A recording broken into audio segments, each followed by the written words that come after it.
What's going on, JW Faction? My name is Josh Williamson. So it's been a very long time since I made a video recipe. I've just been really busy and I haven't really had much ideas for one as of lately. But now I do, and for this whole video recipe, I'm going to show you how to make what is probably the best recipe I've found so far for homemade French fries.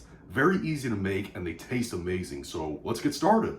So to start this recipe off, I have 3 russet potatoes that I peeled. Now, first of all, it doesn't matter how many you use. I'm just using 3 as a default presentation. And also, usually I'm against peeling potatoes, but in this case, I feel like it makes the fries better. They get a lot crispier. But anyways, what we're gonna do now is cut them into fry shapes. Now, you could use just a knife to do this, but to make this a lot easier, get a fry cutter. They're very cheap, and you can find them on Amazon for a very cheap price, like I said. But what you wanna do, take one of the potatoes, kind of stick it in a little bit, take the top, and then press down. See how easy it is? It gives you really even-sized French fry shapes like this. And just repeat the process with the rest of the potatoes you have. Alright, so after all of the potatoes are cut into fries, what you want to do now is put them in a bowl and cover them in cold water. And then just toss them around in the water. Give them a good wash. Want to get rid of that excess starch that's in the potatoes. Then you want to drain them out. Cover them in cold water again. Toss them in the water again and then drain them out again and pour some more cold water in. Repeat this entire process basically about 4 or 5 times until the next water you run in the potatoes is 100% clear. Okay, so after about 5 rinses, as you can see, the water is almost 100% clear. Then put the fries in a saucepan and cover them with cold water again. Then add a heaping tablespoon of salt to the water and about maybe 1/4 cup of vinegar. Now that won't make the fries taste like vinegar, okay? Trust me, I hate vinegar. What this will do is it'll keep the potatoes from falling apart when we're boiling them. Then put the saucepan on the stove over high heat and you want to let it come up to a boil. Once the water starts boiling, what you want to do is let it boil for 8 minutes. So after the potatoes have just got done boiling, what you want to do is drain all the water out. Put them all on a kitchen towel, put another kitchen towel on top of them, and pat them as dry as you can. Now, they're steeping off from where they were boiling, so usually they'll dry off by themselves a little bit, but do this for extra precaution. And also, by the way, I actually find myself eating some of the potatoes that I've just boiled. It's actually kind of addicting.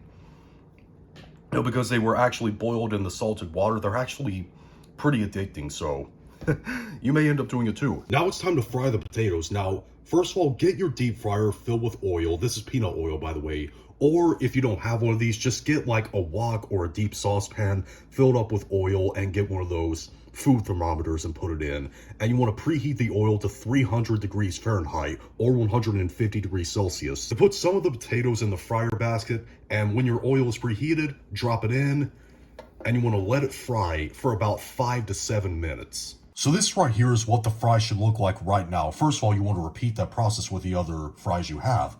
They're not finished frying yet, okay? What we're going to do is we're going to let this drain on this paper towel, and we're going to freeze them. Should take about 2 hours. So now the fries are completely frozen. Before we continue, let me show you something. I've got all the other frozen fries in a Ziploc bag right here, and there's actually some previous fries that I did the first fry process with that I frozen in there. What's really cool about this is that you can do what I did the first process before the second fry that we're about to do with these fries. And after you freeze them, you can store them in the plastic bag, the Ziploc bag, and you can just store them for as long as you want. And if you want a handful of fries, just take some out and fry them. It's pretty cool, isn't it? But anyways, the next step is we're going to preheat our frying oil now to 375 degrees Fahrenheit, a higher temperature. When your oil is preheated, take some of the fries, put them in the basket, and drop them in and let them fry for about maybe 3 to 5 minutes or until they turn a nice golden brown color and they're nice and crispy.